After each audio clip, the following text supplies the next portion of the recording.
Hello everyone. In this video, we will understand the topic accounting vouchers and types of vouchers. Previous ಕ್ಲಾಸಲ್ಲಿ ನಾವು ledgers ಅಂತಂದರೆ ಏನು ಮತ್ತು types of ledgers ಯಾವುದೆಲ್ಲ ಇದೆ ಅನ್ನೋದನ್ನು ಪ್ರೀವಿಯಸ್ ಕ್ಲಾಸಲ್ಲಿ ನೋಡಿದ್ವಿ. ಹಾಗೆಯೇ ಇವತ್ತಿನ ಕ್ಲಾಸಲ್ಲಿ ಅಕೌಂಟಿಂಗ್ ವೋಚರ್ಸ್ ಅಂತಂದರೆ ಏನು ಮತ್ತು ವೋಚರ್ಸಲ್ಲಿ ಯಾವ್ಯಾವ ಟೈಪ್ಸ್ ಬರುತ್ತೆ ಅನ್ನೋದನ್ನು ಇವತ್ತಿನ ಕ್ಲಾಸಲ್ಲಿ ನೋಡೋಣ. Voucher means a voucher is the primary document for recording financial transactions. Voucher ಅಂತಂದರೆ ಇನ್ನೇನೂ ಅಲ್ಲ, ಸೇಮ್ ಲೆಡ್ಜರ್ಸಲ್ಲಿ ನಾವು ಹೇಗೆ ಅಕೌಂಟ್ಸನ್ನು ಕ್ರಿಯೇಟ್ ಮಾಡ್ತಾ ಹೋಗ್ತೀವಿ ಹಾಗೆಯೇ ವೋಚರ್ಸ್ ಅಂತಂದರೆ it is one of the document. ಇದನ್ನು primary document for recording financial transactions ಅಂತ ಹೇಳ್ತೀವಿ. ಫಿನಾನ್ಷಿಯಲ್ ಟ್ರಾನ್ಸಾಕ್ಷನ್ಸ್ ಏನೆಲ್ಲ ಆಗುತ್ತೆ ಅಂತಂದರೆ ಒಂದು ಕಂಪನಿಯಲ್ಲಿ ಆಗುವಂತಹ ಎಕನಾಮಿಕ್ ಈವೆಂಟ್ ಅಂತ ಕರಿತೀವಿ. ಅಂತಂದರೆ ಹಣಕಾಸಿಗೆ ರಿಲೇಟೆಡ್ ಆಗಿ ಏನೆಲ್ಲ ಟ್ರಾನ್ಸಾಕ್ಷನ್ಸ್ ಆಗುತ್ತೆ ಆ ಒಂದು ಟ್ರಾನ್ಸಾಕ್ಷನ್ಸನ್ನು ನಾವು ಫಿನಾನ್ಷಿಯಲ್ ಟ್ರಾನ್ಸಾಕ್ಷನ್ಸ್ ಅಂತ ಕರಿತೀವಿ. ಈ ಫಿನಾನ್ಷಿಯಲ್ ಟ್ರಾನ್ಸಾಕ್ಷನ್ಸನ್ನು ರೆಕಾರ್ಡ್ ಮಾಡೋದಕ್ಕೆ, ಎಂಟರ್ ಮಾಡೋದಕ್ಕೆ ಅಥವಾ ಸ್ಟೋರ್ ಮಾಡಿಡೋದಕ್ಕೆ ಯೂಸ್ ಮಾಡುವಂತಹ ಒಂದು ಪ್ರೈಮರಿ ಡಾಕ್ಯುಮೆಂಟ್ ಯಾವುದು ಅಂತಂದರೆ ಅದು ಅಕೌಂಟಿಂಗ್ ವೋಚರ್ಸ್ ಆಗಿರುತ್ತೆ. Recording and analysis process in Tally is A very easy process for different types of transactions because Tally provides 16 different vouchers formats. These predefined vouchers fulfill our daily transaction needs. ಅಂತಂದರೆ Tally ಅಂತಂದರೆ ನಿಮಗೆ ಗೊತ್ತು, ಇದೊಂದು accounting software ಅಂತ ಕರಿತೀವಿ. ಈ ಒಂದು accounting ಸಾಫ್ಟ್ವೇರನ್ನು ಕಂಪ್ಯೂಟರಲ್ಲಿ use ಮಾಡ್ಕೊಂಡು ಏನು ಮಾಡ್ತಾ ಹೋಗ್ತಾರೆ, ಸ್ಮಾಲ್ ಬಿಸ್ನೆಸ್ಸಿಂದ ಹಿಡಿದು ಲಾರ್ಜ್ ಸ್ಕೇಲ್ ಬಿಸ್ನೆಸಸ್ ಯಾವುದೆಲ್ಲ ಇರುತ್ತೆ ಎಲ್ಲ ಆರ್ಗನೈಸೇಷನಲ್ಲೂ ಕೂಡ ಈ ಟ್ಯಾಲಿ ಸಾಫ್ಟ್ವೇರನ್ನು ಯೂಸ್ ಮಾಡಿಕೊಂಡು ಅಕೌಂಟಿಂಗ್ ಟ್ರಾನ್ಸಾಕ್ಷನ್ಸನ್ನು ಮೇಂಟೈನ್ ಮಾಡೋದಾಗಿರ್ಬೋದು ಅಥವಾ ಅಕೌಂಟಿಂಗ್ ರಿಲೇಟೆಡ್ ಏನೆಲ್ಲ ಆ್ಯಕ್ಟಿವಿಟೀಸ್ ಬರುತ್ತೆ ಅದನ್ನು ಮಾಡ್ತಾ ಹೋಗ್ತಾರೆ. ಹಾಗೆಯೇ ಈ ಒಂದು ಟ್ಯಾಲಿಯನ್ನು ಇಂಟ್ರಡ್ಯೂಸ್ ಮಾಡಿದ ಮೇಲೆ ಈ ಒಂದು ಅಕೌಂಟಿಂಗ್ ವೋಚರ್ಸ್ಗೆ ರಿಲೇಟೆಡ್ ಆಗಿ ಏನೇ ಒಂದು ಫಿನಾನ್ಷಿಯಲ್ ಟ್ರಾನ್ಸಾಕ್ಷನ್ಸನ್ನು ರೆಕಾರ್ಡ್ ಮಾಡಬೇಕು ಅಂತಂದರೆ ಮತ್ತು ಅನಾಲಿಸಿಸ್ ಮಾಡಬೇಕು ಅಂತಂದರೆ ಅದು ತುಂಬ ಈಸಿ ಆಗುತ್ತೆ. ಯಾಕಂತಂದರೆ ಇಲ್ಲಿ ಟ್ಯಾಲಿನಲ್ಲಿ 16 ಡಿಫ್ರೆಂಟ್ ಟೈಪ್ ಆಫ್ ವೋಚರ್ಸು ಅವೈಲಬಲ್ ಇದೆ. ಡಿಫ್ರೆಂಟ್ ವೋಚರ್ ಫಾರ್ಮ್ಯಾಟ್ಸ್ ಅವೈಲಬಲ್ ಇರೋದ್ರಿಂದ ತುಂಬ ಈಸಿಯಾಗಿ ಅಕೌಂಟಿಂಗ್ ಫಿನಾನ್ಷಿಯಲ್ ಟ್ರಾನ್ಸಾಕ್ಷನ್ಸ್ ಏನೆಲ್ಲ ಆಗುತ್ತೆ ಅವುಗಳನ್ನ ಈಸಿಯಾಗಿ ರೆಕಾರ್ಡ್ ಮಾಡ್ಬೋದು ಮತ್ತು ಅನಾಲಿಸಿಸ್ ಮಾಡ್ಬೋದು. Accounting vouchers. Accounting vouchers are classified into 8 types of vouchers, but we mostly use 6 types to view those come to. ಅಂದರೆ ಮೇಜರಾಗಿ ಅಕೌಂಟಿಂಗ್ ವೋಚರ್ಸಲ್ಲಿ 8 ಟೈಪ್ಸ್ ಇದೆ. ಆ 8 ಟೈಪ್ಸ್ ಅಕೌಂಟಿಂಗ್ ವೋಚರ್ಸ್ ಏನಿದೆ ಅದರಲ್ಲಿ ಓನ್ಲಿ 6 ಟೈಪ್ಸ್ ಮಾತ್ರ ಯೂಸ್ ಮಾಡೋ ಅಂಥದ್ದು. ಆ 6 ಟೈಪ್ ಅಕೌಂಟಿಂಗ್ ವೋಚರ್ಸ್ ಯಾವುದ್ಯಾವುದು ಅಂತಂದರೆ contra vouchers, payment vouchers, receipt vouchers, journal vouchers ಮತ್ತು ಸೇಲ್ಸ್ ವೋಚರ್, ಪರ್ಚೇಸ್ ವೋಚರ್. ಮೇಜರಾಗಿ ಈ ಒಂದು 6 ವೋಚರ್ಸನ್ನು ಮೇಜರಾಗಿ ಯೂಸ್ ಮಾಡೋ ಅಂಥದ್ದು. ನೆಕ್ಸ್ಟ್ ಫಿಸಿಕಲ್ ಸ್ಟಾಕ್ ಜರ್ನಲ್ ಅಂತ ಬರುತ್ತೆ ಮತ್ತು ಸ್ಟಾಕ್ ಜರ್ನಲ್ ಅಂತ. ಈ 2 ವೋಚರ್ ತುಂಬ ರೇರ್ ಯೂಸ್ ಮಾಡೋ ಅಂಥದ್ದು. ಟೋಟಲ್ ಟೈಪ್ಸ್ ಆಫ್ ವೋಚರ್ಸಲ್ಲಿ 8 ಟೈಪ್ಸ್ ಇರೋ ಅಂಥದ್ದು. ಅಕೌಂಟಿಂಗ್ ವೋಚರ್ಸನ್ನು ಓಪನ್ ಮಾಡಬೇಕು ಅಂತಂದರೆ ಟ್ಯಾಲಿ ಸಾಫ್ಟ್ವೇರಲ್ಲಿ ಓಪನ್ ಮಾಡಬೇಕು ಅಂತಂದರೆ ಫಸ್ಟು ಗೇಟ್ವೇ ಆಫ್ ಟ್ಯಾಲಿಗೆ ಹೋಗಬೇಕು. ಅಲ್ಲಿ ಮೆನೂಸ್ ಓಪನ್ ಆಗುತ್ತೆ. ಆ ಮೆನೂಸಲ್ಲಿ ಅಕೌಂಟಿಂಗ್ ವೋಚರ್ಸ್ ಇರುತ್ತೆ. ಆ ಅಕೌಂಟಿಂಗ್ ವೋಚರ್ಸಲ್ಲಿ ಕೆಲವೊಂದು functional keys F4, F5, F6 ಈ ಥರ ಇರುತ್ತೆ. ಫಂಕ್ಷನಲ್ ಕೀಸ್ ಅಂತಂದರೆ ಕೀಬೋರ್ಡಲ್ಲಿ ನೀವು ನೋಡ್ಬೋದು F1, F2 ಅಂತ ಕೊಟ್ಟಿರ್ತಾರಲ್ವ, ಆ ಒಂದು ಕೀಸ್ ಏನಿರುತ್ತೆ, ಆ ಬಟನ್ಸ್ ಏನಿರುತ್ತೆ ಅದನ್ನು ಫಂಕ್ಷನಲ್ ಕೀಸ್ ಅಂತ ಕರಿತೀವಿ. ಆ ಫಂಕ್ಷನಲ್ ಕೀಸನ್ನು ಎಂಟರ್ ಮಾಡೋದ್ರಿಂದ ವೋಚರನ್ನು ನಾವು ನೋಡ್ಬೋದು ಈ ಒಂದು accounting ಟ್ಯಾಲಿನಲ್ಲಿ. Types of vouchers. Tally is pre-programmed with a variety of accounting vouchers, each designed to perform a different job. A voucher entry is a primary document for recording all financial transactions. Recording and analysis are easy for different types of transactions because Tally provides 16 different predefined voucher formats. ಈ ಒಂದು Tally ಏನಿದೆ, ಈ Tally ಸಾಫ್ಟ್ವೇರಿಂದ ಏನು ಮಾಡ್ಬೋದು ಅಂತಂದರೆ ಈ accounting vouchers ಏನಿದೆ ಅದು ಡಿಫ್ರೆಂಟ್ ಅಕೌಂಟಿಂಗ್ ವೋಚರ್ಸನ್ನು ಓಪನ್ ಮಾಡ್ಬೋದು. ಆ ಒಂದು ಅಕೌಂಟಿಂಗ್ ವೋಚರ್ಸ್ಗೆ ರಿಲೇಟೆಡ್ ಆಗಿ ಏನೆಲ್ಲ ಡಿಫ್ರೆಂಟ್ ಜಾಬ್ಸ್ ಬರುತ್ತೆ, ವೆರೈಟಿ ಆಫ್ ಜಾಬ್ಸ್ ಇರುತ್ತೆ, ಅವೆಲ್ಲವುಗಳನ್ನು ಕೂಡ ಮ್ಯಾನೇಜ್ ಮಾಡ್ಬೋದು. ಅದಕ್ಕೆ ಆ ಒಂದು ಡಿಫ್ರೆಂಟ್ ಜಾಬ್ಸ್, ಡಿಫ್ರೆಂಟ್ ವರ್ಕನ್ನು ಪರ್ಫಾರ್ಮ್ ಮಾಡೋದಕ್ಕೆ ಈಸಿ ಆಗೋ ಥರ ಏನು ಮಾಡಿದ್ದಾರೆ, ಈ ಒಂದು ಅಕೌಂಟಿಂಗ್ ವೋಚರ್ಸನ್ನು ಪ್ರೋಗ್ರಾಮ್ಸನ್ನು ಮಾಡಿರೋ ಅಂಥದ್ದು. ಮೇಜರಾಗಿ ಇಲ್ಲಿ 8 ಟೈಪ್ಸ್ ಬರುತ್ತೆ. ಬಟ್ ಟ್ಯಾಲಿನಲ್ಲಿ 16 ಡಿಫ್ರೆಂಟ್ ವೋಚರ್ ಫಾರ್ಮ್ಯಾಟ್ಸು ಅವೈಲಬಲ್ ಇರುತ್ತೆ. ಹಾಗಾಗಿ ತುಂಬ ಈಸಿಯಾಗಿ ಏನು ಮಾಡ್ಬೋದು, ಅಕೌಂಟಿಂಗ್ ಏನೇ ಒಂದು ಟ್ರಾನ್ಸಾಕ್ಷನ್ಸನ್ನು ರೆಕಾರ್ಡ್ ಮಾಡೋದಾಗಿರ್ಬೋದು ಮತ್ತು ಅನಾಲಿಸಿಸ್ ಮಾಡೋದಾಗಿರ್ಬೋದು, ಅದನ್ನು ಈಸಿಯಾಗಿ ಮಾಡೋ ಅಂಥದ್ದು. ಇಲ್ಲಿ 8 ಟೈಪ್ಸಲ್ಲಿ ಇರೋ ನಿಮಗೆ 6 ಟೈಪ್ಸ್ ಕೇಳ್ತಾ ಹೋಗ್ತಾರೆ.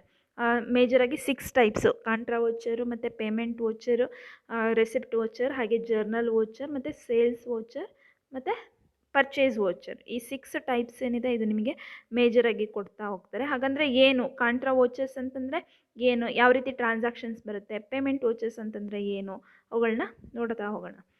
First one contra voucher. ನಿಮ್ಮ ಟ್ಯಾಲಿನಲ್ಲಿ ಕಾಂಟ್ರಾ ವೋಚರನ್ನು ಓಪನ್ ಮಾಡಬೇಕು ಅಂತಂದರೆ F4 ಫಂಕ್ಷನಲ್ ಕೀನ ಪ್ರೆಸ್ ಮಾಡಬೇಕಾಗುತ್ತೆ. ಆಗ ಕಾಂಟ್ರಾ ವೋಚರು ಓಪನ್ ಆಗುತ್ತೆ. Contra voucher is used for cash and bank transactions. ಈ ಕಾಂಟ್ರಾ ವೋಚರನ್ನು ಏನಕ್ಕೆ ಯೂಸ್ ಮಾಡ್ತೀವಿ ಅಂತಂದರೆ ಕ್ಯಾಶ್ ಮತ್ತು ಬ್ಯಾಂಕ್ ಟ್ರಾನ್ಸಾಕ್ಷನ್ಸ್ ಏನಾದರೂ ಆಗಿದ್ದರೆ ಅದಕ್ಕೆ ರಿಲೇಟೆಡ್ ಆಗಿ ಕಾಂಟ್ರಾ ವೋಚರನ್ನು ನಾವು ಯೂಸ್ ಮಾಡ್ಕೊಳ್ತಾ ಹೋಗ್ತೀವಿ. ಯಾವಾಗ ಕಾಂಟ್ರಾ ವೋಚರು ಆಗುತ್ತೆ ಅಂತಂದರೆ, ಯಾವ ಯಾವ ಟ್ರಾನ್ಸಾಕ್ಷನ್ಸ್ಗೆ ಕಾಂಟ್ರಾ ವೋಚರ್ಸ್ ಬರುತ್ತೆ ಅಂತಂದರೆ, cash or cheque deposited into the bank. ಬ್ಯಾಂಕಲ್ಲಿ ಕ್ಯಾಶ್ ಆಗಿರ್ಬೋದು ಅಥವಾ ಚೆಕ್ ಆಗಿರ್ಬೋದು, ಇವುಗಳನ್ನ ಡೆಪಾಸಿಟ್ ಮಾಡಿದ್ರೆ ಆಗ ಕಾಂಟ್ರಾ ವೋಚರ್ ಬರ್ತಾ ಹೋಗುತ್ತೆ. Next, cash withdrawn from bank for office use. Office ಪರ್ಪಸ್ಗೆ ಅಂತ ಕ್ಯಾಶನ್ನು ವಿತ್ಡ್ರಾ ಮಾಡಿದ್ರೆ, ಬ್ಯಾಂಕಿಂದ ವಿತ್ಡ್ರಾ ಮಾಡಿದ್ರೆ ಆಗ ಕೂಡ ಕಾಂಟ್ರಾ ವೋಚರ್ ಆಗುತ್ತೆ. Next, cash transferred from one bank to another bank ಅಂತಂದರೆ, ಒಂದು ಬ್ಯಾಂಕ್ ಅಕೌಂಟಿಂದ ಇನ್ನೊಂದು ಬ್ಯಾಂಕ್ ಅಕೌಂಟಿಗೆ ಏನಾದರೂ ಕ್ಯಾಶನ್ನು ಟ್ರಾನ್ಸ್ಫರ್ ಮಾಡಿದ್ರೆ ಆಗ ಕೂಡ ಕಾಂಟ್ರಾ ವೋಚರ್ ಬರುತ್ತೆ. ಮತ್ತು cash transferred from cash to petty cash or vice versa. ಕ್ಯಾಶನ್ನು ಪೆಟಿ ಕ್ಯಾಶ್ಗೆ ಏನಾದರೂ ಟ್ರಾನ್ಸ್ಫರ್ ಮಾಡಿದ್ರೆ ಆಗ ಕೂಡ ಕಾಂಟ್ರಾ ವೋಚರ್ ಬರೋ ಅಂಥದ್ದು. ನೀವು ನೋಡಿರ್ಬೋದು, ಟ್ರೇಡಿಂಗ್ ಲೆಡ್ಜರ್ಸನ್ನು ಪ್ರಿಪೇರ್ ಮಾಡಬೇಕಾದ್ರೆ ಕಾಂಟ್ರಾ ಎಂಟ್ರಿ ಅಂತ ಮಾಡ್ತಾಯಿದ್ರಿ. ಅಂತಂದರೆ ಅಟ್ ಎ ಟೈಮು ಕ್ಯಾಶ್ ಮತ್ತು ಬ್ಯಾಂಕ್ ಅಕೌಂಟ್ ಟ್ರಾನ್ಸಾಕ್ಷನ್ಸ್ ಆಯಿತು ಅಂತಂದರೆ, ಕ್ಯಾಶ್ ಟ್ರಾನ್ಸಾಕ್ಷನ್ಸ್ ಮತ್ತು bank transactions at A time ಆಯಿತು ಅಂತಂದರೆ ಆಗ ಏನಾಗುತ್ತೆ, ಕಾಂಟ್ರಾ ಎಂಟ್ರಿ ಬರುತ್ತೆ ಅಂತ ಹೇಳಿಬಿಟ್ಟು PU ಮಾಡಿಸಿರ್ತಾರೆ. ನಿಮಗೆ ಲೆಡ್ಜರ್ಸಲ್ಲಿ ನೋಡಿರ್ತೀರ. ಹಾಗೆ ಕಾಂಟ್ರಾ ವೋಚರ್ ಯಾವಾಗ ಬರುತ್ತೆ ಅಂತಂದರೆ, ಕ್ಯಾಶ್ ಮತ್ತು ಬ್ಯಾಂಕ್ ಟ್ರಾನ್ಸಾಕ್ಷನ್ಸ್ ಏನಾದರೂ ಆದಾಗ ಅಲ್ಲಿ ಕಾಂಟ್ರಾ ವೋಚರ್ ಬರೋ ಅಂಥದ್ದು. ಕಾಂಟ್ರಾ ವೋಚರ್ಗೆ ಹೋಗಬೇಕು ಅಂತಂದರೆ ಗೆಟ್ವೇ ಆಫ್ ಟ್ಯಾಲಿಗೆ ಹೋಗ್ಬಿಟ್ಟು ಅಕೌಂಟಿಂಗ್ ವೋಚರ್ ಫಾರ್ಮ್ಯಾಟಲ್ಲಿ ಏನು ಮಾಡಬೇಕು, F4 ಫಂಕ್ಷನಲ್ ಕೀಯನ್ನು ಪ್ರೆಸ್ ಮಾಡಬೇಕಾಗತ್ತೆ. Next, second one payment voucher. Payment voucher is used for cash or bank payment. ಈ ಪೇಮೆಂಟ್ ವೋಚರನ್ನು ಏನಕ್ಕೋಸ್ಕರ ಯೂಸ್ ಮಾಡ್ತೀವಿ ಅಂತಂದರೆ, ಏನಾದರೂ ಕ್ಯಾಶ್ ಅಥವಾ ಬ್ಯಾಂಕಿಗೆ ರಿಲೇಟೆಡ್ ಆಗಿ ಏನಾದರೂ ಪೇಮೆಂಟ್ಸ್ ಆಯಿತು ಅಂತಂದರೆ, ಪೇಮೆಂಟ್ಸ್ ಅಂತಂದರೆ ಎಕ್ಸ್ಪೆಂಡಿಚರ್ಸ್ ಅಂತೀವಿ. ಎಕ್ಸ್ಪೆನ್ಸಸ್ ಏನೆಲ್ಲ ಆಗುತ್ತೆ ಅದು ಪೇಮೆಂಟ್ ಅಕೌಂಟ್ ಕಡೆ ಬರುತ್ತೆ ಅಂತ ಟ್ರೇಡಿಂಗ್ ಅಕೌಂಟಲ್ಲಿ ನೋಡ್ತಾ ಹೋಗ್ತಾರೆ. Profit and loss account maintain ಮಾಡಬೇಕಾದ್ರೆ ಒಂದು ಕಡೆ ಪೇಮೆಂಟ್ಸ್ ಬರುತ್ತೆ, ಒಂದು ಕಡೆ ರೆಸಿಪ್ಟ್ಸ್ ಬರುತ್ತೆ. ಈ ಪೇಮೆಂಟ್ ಅಂತಂದರೆ ಏನು, ಎಕ್ಸ್ಪೆನ್ಸಸ್ ಅಂತ. ಅಂದರೆ ಕ್ಯಾಶ್ ಮತ್ತು ಬ್ಯಾಂಕಿಗೆ ರಿಲೇಟೆಡ್ ಆಗಿ ಏನೆಲ್ಲ ಪೇಮೆಂಟನ್ನು ಮಾಡ್ತಾರೆ ಅದು ಪೇಮೆಂಟ್ ವೋಚರಲ್ಲಿ ಬರೋ ಅಂಥದ್ದು. When we pay cash or cheque to the party or for expenses. ಯಾರಿಗಾದ್ರೂ ಒಬ್ಬ ಪಾರ್ಟಿ ಅಥವಾ ಒಂದು ಪರ್ಸನ್ಗೆ ಅಥವಾ ಒಂದು ಇನ್ಸ್ಟಿಟ್ಯೂಟ್ಗೆ ಏನಾದ್ರೂ ಪೇಮೆಂಟ್ಸನ್ನು ಮಾಡ್ತು ಅಂತಂದರೆ, ಅದು ಕ್ಯಾಶಲ್ಲಿ ಆದರೂ ಆಗಿರ್ಬೋದು ಅಥವಾ ಚೆಕ್ ಆಗಿರ್ಬೋದು, ಆಗ ಪೇಮೆಂಟ್ ವೋಚರನ್ನು ಮಾಡಬೇಕಾಗುತ್ತೆ. ಬೇರೆ ಏನಾದರೂ ಎಕ್ಸ್ಪೆಂಡಿಚರ್ಸು, ಬೇರೆ ಬೇರೆ ಏನಾದರೂ ಎಕ್ಸ್ಪೆನ್ಸಸ್ನ ಕ್ಯಾಶ್ ಮೂಲಕ ಏನಾದರೂ ಪೇಮೆಂಟ್ ಮಾಡಿದ್ರೆ ಅಥವಾ ಥ್ರೂ ಚೆಕ್ಕಿಂದ ಪೇಮೆಂಟ್ ಮಾಡಿದ್ರೆ ಆಗ ಅದು ಪೇಮೆಂಟ್ ವೋಚರ್ಗೆ ಬರುತ್ತೆ. Next, receipt voucher. Receipt voucher is used for cash or bank receipts. ಈ ಒಂದು ರೆಸಿಪ್ಟ್ ವೋಚರ್ ಏನಕ್ಕೆ ಬರುತ್ತೆ ಅಂತಂದರೆ, ಕ್ಯಾಶ್ ಅಥವಾ ಬ್ಯಾಂಕ್ ರಿಲೇಟೆಡ್ ರೆಸಿಪ್ಟ್ಸನ್ನು ಏನಾದರೂ ರಿಸೀವ್ ಮಾಡಿಕೊಂಡ್ರೆ ಆಗ ರೆಸಿಪ್ಟ್ಸ್ ವೋಚರನ್ನು ಮೇಂಟೈನ್ ಮಾಡಬೇಕಾಗುತ್ತೆ. When we receive cash or cheque from the party or by income. ಯಾವುದಾದ್ರೂ ಒಬ್ಬ ಪಾರ್ಟಿಯಿಂದ, ಅದು ಇನ್ಸ್ಟಿಟ್ಯೂಷನ್ ಆಗಿರ್ಬೋದು ಅಥವಾ ಪರ್ಸನ್ ಆಗಿರ್ಬೋದು, ಅವರಿಂದ ಕ್ಯಾಶ್ ಅಥವಾ ಚೆಕ್ಕನ್ನು ರಿಸೀವ್ ಮಾಡಿಕೊಂಡ್ರೆ ಅಥವಾ ಏನಾದರೂ ಬೇರೆ ರೀತಿ ಇನ್ಕಮ್ಮು, ಅದು ಇಂಟ್ರೆಸ್ಟ್ ಆಗಿರ್ಬೋದು ಅಥವಾ ರೆಂಟ್ ಆಗಿರ್ಬೋದು, ಇವುಗಳನ್ನ ರಿಸೀವ್ ಮಾಡಿಕೊಂಡ್ರೆ ಆಗ ಕೂಡ ರೆಸಿಪ್ಟ್ ವೋಚರನ್ನು ಮೇಂಟೈನ್ ಮಾಡಬೇಕಾಗುತ್ತೆ. ರೆಸಿಪ್ಟ್ ವೋಚರ್ ಅಂತಂದರೆ ಏನೆಲ್ಲ ರಿಸೀವ್ ಮಾಡ್ಕೊಳ್ತೀವಿ ಅದು ಕ್ಯಾಶ್ ಫಾರ್ಮಲ್ಲಾದರೂ ಆಗಿರ್ಬೋದು ಅಥವಾ ಚೆಕ್ ಫಾರ್ಮಲ್ಲಾಗಿರ್ಬೋದು. ಅದು ಯಾವುದರ ಅಂಡರಲ್ಲಿ ಬರುತ್ತೆ ಅಂತಂದರೆ ರೆಸಿಪ್ಟ್ ವೋಚರ್ ಅಂಡರಲ್ಲಿ ಬರೋ ಅಂಥದ್ದು. ಇದಕ್ಕೆ F6 ಫಂಕ್ಷನಲ್ ಕೀಯನ್ನು ಆಪ್ರೇಟ್ ಮಾಡಬೇಕಾಗುತ್ತೆ. ರೆಸಿಪ್ಟ್ ವೋಚರ್ ಓಪನ್ ಆಗಬೇಕು ಅಂತಂದರೆ F6 ಕೀಯನ್ನು ಪ್ರೆಸ್ ಮಾಡಿದ್ರೆ ಅದು ಓಪನ್ ಆಗುತ್ತೆ. Next 4th one, journal voucher. Journal voucher is used for entries other than cash bank and purchase of goods or sales of goods. ಈ journal ವೋಚರನ್ನು ಯಾವಾಗ use ಮಾಡ್ತೀವಿ ಅಂತಂದರೆ ಕ್ಯಾಶ್ ಮತ್ತು ಬ್ಯಾಂಕು ಇವುಗಳನ್ನ ಬಿಟ್ಟು, ಕ್ಯಾಶ್ ಮತ್ತು ಬ್ಯಾಂಕ್ ಆಗಿರ್ಬೋದು ಅಥವಾ purchase of goods or sales of goods ಇವುಗಳನ್ನ ಹೊರತುಪಡಿಸಿ ಬೇರೆ ಏನೆಲ್ಲ ಟ್ರಾನ್ಸಾಕ್ಷನ್ಸ್ ಬರುತ್ತೆ ಅವುಗಳಿಗೋಸ್ಕರ, ಆ ಒಂದು ಎಂಟ್ರೀಸ್ಗೋಸ್ಕರ ಏನು ಮಾಡ್ತೀವಿ, ಈ ಜರ್ನಲ್ ವೋಚರನ್ನು ಯೂಸ್ ಮಾಡ್ಕೊಳ್ತೀವಿ. Purchase or sale of assets other than goods on credit basis. ಯಾವುದಾದ್ರೂ ಯಾವುದಾದ್ರೂ ಅಸೆಟ್ಟನ್ನು ಪರ್ಚೇಸ್ ಮಾಡಿದ್ದಾಗಿರ್ಬೋದು ಅಥವಾ ಸೇಲ್ಸ್ ಮಾಡಿದ್ದಾಗಿರ್ಬೋದು, ಗೂಡ್ಸನ್ನು ಹೊರತುಪಡಿಸಿ ಅಂತ ಹೇಳ್ತಾರೆ. ಅದರ್ ದ್ಯಾನ್ ಗೂಡ್ಸನ್ನು ಬಿಟ್ಟು ಅಸೆಟ್ಸ್ ಆಗಿರಬೇಕು. ಅಸೆಟ್ಸ್ ಅಂತಂದರೆ ಏನು, ರಿಸೋರ್ಸ್ ಆಫ್ ದಿ ಕಂಪ್ನಿ ಅಂತ ಕರಿತೀವಿ. ಅಸೆಟ್ ಅಂತಂದರೆ ಅದೊಂದು ಆಸ್ತಿ ಒಂದು ಕಂಪನಿಗೆ.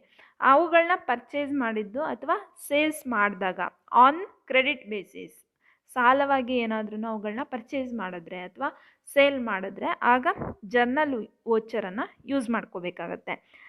ನೆಕ್ಸ್ಟ್ ಟ್ರಾನ್ಸ್ಫರ್ ಎಂಟ್ರೀಸ್ ಏನಾದರೂ ಟ್ರಾನ್ಸ್ಫರ್ ಮಾಡಬೇಕಾದ್ರೂ ಕೂಡ ಜರ್ನಲ್ ವೋಚರನ್ನು ಯೂಸ್ ಮಾಡ್ತಾರೆ. ಮತ್ತು ಅಡ್ಜಸ್ಟ್ಮೆಂಟ್ಸ್ ಎಂಟ್ರೀಸ್, ಅಡಿಷ್ನಲ್ ಏನಾದರೂ ಅಡ್ಜಸ್ಟ್ಮೆಂಟ್ಸ್ ಇದ್ದರೂ ಕೂಡ ಅದಕ್ಕೆ ಜರ್ನಲ್ ವೋಚರನ್ನು ಯೂಸ್ ಮಾಡ್ತಾ ಹೋಗ್ತಾರೆ. Next sales voucher. This voucher is used for cash or credit sales. It means when we sell goods to the party for cash or credit, then we record entry through sales voucher. Sales voucher ಅಂತಂದರೆ ಯಾವುದಾದ್ರೂ sale ಆಗುವಂಥ goods ಅಥವಾ services ಏನಿರುತ್ತೆ ಅದು cash ಬೇಸಿಸಲ್ಲಾಗಿರ್ಬೋದು ಅಥವಾ credit ಬೇಸಿಸಲ್ಲಾಗಿರ್ಬೋದು. Sale ಮಾಡ್ತೀವಲ್ವ, ಆ ಎಲ್ಲ entries, ಆ ಎಲ್ಲ ಟ್ರಾನ್ಸಾಕ್ಷನ್ಸು ಸೇಲ್ಸ್ ವೋಚರ್ಸಲ್ಲಿ ಬರುತ್ತೆ. ಆ ಸೇಲ್ಸ್ಗೆ ರಿಲೇಟೆಡ್ ಆಗಿ ಏನೇ ಒಂದು ಟ್ರಾನ್ಸಾಕ್ಷನ್ಸನ್ನು ಮಾಡಬೇಕು, ಎಂಟ್ರೀಸನ್ನು ಮಾಡಬೇಕು ಅಂತಂದರೆ ಈ ಸೇಲ್ಸ್ ವೋಚರನ್ನು ಯೂಸ್ ಮಾಡಿಕೊಂಡು ಮಾಡೋವಂಥದ್ದು. ಸೇಲ್ಸ್ ಅಂತಂದರೆ ಅದು ಒಂದು ಕಂಪನಿಯಲ್ಲಿ ಪ್ರೊಡ್ಯೂಸ್ ಆಗುವಂಥ ಗೂಡ್ಸ್ ಆಗಿರ್ಬೋದು ಅಥವಾ ಸರ್ವಿಸಸ್ ಆಗಿರ್ಬೋದು. Next purchase voucher. Purchase voucher means this voucher is used for cash or credit purchase. It means when we purchase goods from the party for cash or credit, then we record entry through purchase voucher. ಅಂದರೆ ಏನಾದರೂ purchase ಮಾಡಿರ್ತೀವಿ, ಅದು cash ಬೇಸಿಸಲ್ಲಾದರೂ ಆಗಿರ್ಬೋದು ಅಥವಾ credit ಬೇಸಿಸಲ್ಲಾದರೂ ಆಗಿರ್ಬೋದು. ಅಂತಂದರೆ ಸಾಲವಾಗೋದನ್ನು purchase ಮಾಡಿರ್ಬೋದು ಅಥವಾ ಕ್ಯಾಶನ್ನು ಕೊಟ್ಬಿಟ್ಟು ಪರ್ಚೇಸ್ ಮಾಡಿರ್ಬೋದು. ಈ ರೀತಿ ಏನೇ ಪರ್ಚೇಸ್ ಮಾಡಿರ್ತಾರಲ್ವ, ಆ ಒಂದು ಪರ್ಚೇಸ್ಗೆ ರಿಲೇಟೆಡ್ ಆಗಿ ಏನೇನು ಎಂಟ್ರಿ ಬರುತ್ತೆ ಅವುಗಳನ್ನೂ ಕೂಡ ಪರ್ಚೇಸ್ ವೋಚರಲ್ಲಿ ರೆಕಾರ್ಡ್ ಮಾಡೋ ಅಂಥದ್ದು. ಇದಕ್ಕೆ F9 ಫಂಕ್ಷನಲ್ ಕೀಯನ್ನು ಪ್ರೆಸ್ ಮಾಡೋದ್ರಿಂದ ಪರ್ಚೇಸ್ ವೋಚರನ್ನು ನಾವು ಓಪನ್ ಮಾಡ್ಬೋದು. ಇದು ಸೇಲ್ಸ್ ವೋಚರ್ಗೆ F8 ಈ ಫಂಕ್ಷನಲ್ ಕೀಯನ್ನು ಪ್ರೆಸ್ ಮಾಡಬೇಕಾಗುತ್ತೆ. ಇಲ್ಲಿ ಸೇಲ್ಸ್ ಅಂತಂದರೆ ಕ್ಯಾಶ್ ಅಥವಾ ಕ್ರೆಡಿಟ್ ಬೇಸಿಸ್, ಕ್ಯಾಶಲ್ಲಿ ಸೇಲ್ಸ್ ಆಗಿರ್ಬೋದು ಅಥವಾ ಕ್ರೆಡಿಟ್ ಬೇಸಿಸ್ ಮೇಲೆ ಸೇಲ್ಸ್ ಆಗಿರ್ಬೋದು. ಅವುಗಳಿಗೆ ರಿಲೇಟೆಡ್ ಆಗಿ ಎಂಟ್ರೀಸ್ ಏನಾದರೂ ಇತ್ತು ಅಂತಂದರೆ ಅದು ಸೇಲ್ಸ್ ವೋಚರಲ್ಲಿ ಬರುತ್ತೆ. ಅದೇ ಪರ್ಚೇಸ್ಗೆ ರಿಲೇಟೆಡ್ ಆಗಿ ಏನಾದ್ರೂ ಕ್ಯಾಶ್ ಬೇಸಿಸ್ ಇರ್ಬೋದು ಅಥವಾ ಕ್ರೆಡಿಟ್ ಬೇಸಿಸ್ ಆಗಿರ್ಬೋದು, ಅದರಲ್ಲಿ ಪರ್ಚೇಸ್ ಮಾಡಿದರೆ ಆ ಎಂಟ್ರೀಸು ಕೂಡ ಪರ್ಚೇಸ್ ವೋಚರಲ್ಲಿ ಬರೋ ಅಂಥದ್ದು. ಹೀಗೆ ಮೇಜರಾಗಿ ಈ 6 ಟೈಪ್ಸ್ ವೋಚರನ್ನು ಯೂಸ್ ಮಾಡ್ತಾ ಹೋಗ್ತೀವಿ ಟ್ಯಾಲಿನಲ್ಲಿ. ಇನ್ನು ನೆಕ್ಸ್ಟ್ ಫಿಸಿಕಲ್ ಸ್ಟಾಕ್ ಜರ್ನಲ್ ಅಂತ ಬರುತ್ತೆ ಮತ್ತು ಸ್ಟಾಕ್ ಜರ್ನಲ್ ಅಂತ ಬರುತ್ತೆ. ಇವುಗಳನ್ನ ಯೂಸ್ ಮಾಡೋದಿಲ್ಲ. ಅದು it is one of the type of voucher ಅಂತ ಕನ್ಸಿಡರ್ ಮಾಡ್ತಾರೆ. ಬಟ್ ನಿಮಗೆ ಇಲ್ಲಿ ಸಿಲೆಬಸ್ಸಲ್ಲಿ ಇರೋದು ಈ 6 ಟೈಪು ಮೇಜರಾಗಿ ಯೂಸ್ ಮಾಡೋ ಅಂಥದ್ದು. ಇದು ನಿಮಗೆ 10 ಮಾರ್ಕಿಗೆ ಕೇಳ್ತಾರೆ ಈ question. What are the types of vouchers, explain the types of vouchers ಅಂತ ಕೇಳ್ಬೋದು. ಮತ್ತು ವಾಟ್ ಈಸ್ ವೋಚರ್ಸ್ ಅಂತಲೂ ಕೂಡ ಕೇಳ್ತಾರೆ. ಆಗ ಮೀನಿಂಗನ್ನು ಬರೆದ್ಬಿಟ್ಟು ಟೋಟಲ್ 8 ಟೈಪ್ಸ್ ಮೆನ್ಷನ್ ಮಾಡಿ ಈ 6 ಟೈಪ್ಸ್ ವೋಚರ್ಸ್ ಏನಿದೆ ಇದನ್ನು ಎಕ್ಸ್ಪ್ಲೈನ್ ಮಾಡಿ. ಇದು 10 ಮಾರ್ಕಿಗೆ ಕೇಳೋ ಅಂಥ ಕ್ವೆಶನ್ ಆಗಿರುತ್ತೆ. ಇಂಪಾರ್ಟೆಂಟ್ ಟಾಪಿಕ್ ಇದು. ನೆಕ್ಸ್ಟ್ ಕ್ಲಾಸಲ್ಲಿ ಇನ್ನು ರೂಲ್ ಇರುತ್ತೆ, ವೋಚರ್ಸ್ ರೂಲ್ಸ್ ಅಂತಂದರೆ ಯಾವುದು ಡೆಬಿಟಿಗೆ ಬರಬೇಕು, ಯಾವುದು ಕ್ರೆಡಿಟಿಗೆ ಬರಬೇಕು ಅಂತ, ಅದನ್ನು ನೆಕ್ಸ್ಟ್ ಕ್ಲಾಸಲ್ಲಿ ಡಿಸ್ಕಸ್ ಮಾಡೋಣ. ಇದಿಷ್ಟು ಇವತ್ತಿನ concept. Okay, thank you all.